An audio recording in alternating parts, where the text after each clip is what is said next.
বাংলাদেশের দক্ষিণাঞ্চল একসময় ছিল অপেক্ষার গল্প। নদী পেরিয়ে সময়ের সঙ্গে যুদ্ধ করে মানুষ পৌঁছাতো গন্তব্যে।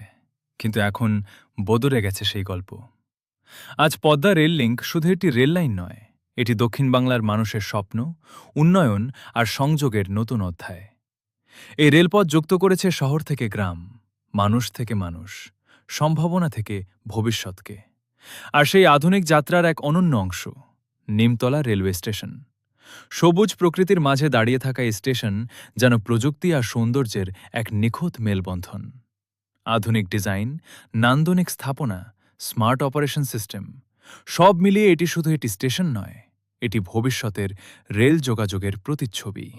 দীর্ঘ রেললাইন ছুটে গেছে দিগন্তের দিকে, যেন দেশের উন্নয়নের পথরেখা। এই পথ এখন ব্যবসা, শিক্ষা, ভ্রমণ এবং অর্থনীতিকে দিচ্ছে নতুন গতি। কিন্তু আধুনিকতার এই যাত্রা শুধু প্রযুক্তিতে সীমাবদ্ধ নয়, এখানে রয়েছে টেকসই শক্তির ব্যবহারও। নিমতলা রেলওয়ে স্টেশনের নিরবচ্ছিন্ন বিদ্যুৎ নিশ্চিত করতে স্থাপন করা হয়েছে অত্যাধুনিক সোলার পাওয়ার সিস্টেম। পরিষ্কার ও নবায়নযোগ্য জ্বালানির মাধ্যমে স্টেশন পরিচালনা এখন আরও নির্ভরযোগ্য ও পরিবেশ বান্ধব। এই গর্বের যাত্রায় অংশ হতে পেরে গর্বিত energy pack infrastructure and development limited দেশের অবকাঠামো উন্নয়নের সঙ্গে টেকসই শক্তিকে যুক্ত করে ইআইডিএল কাজ করে যাচ্ছে একটি স্মার্ট ও সবুজ বাংলাদেশের স্বপ্ন নিয়ে।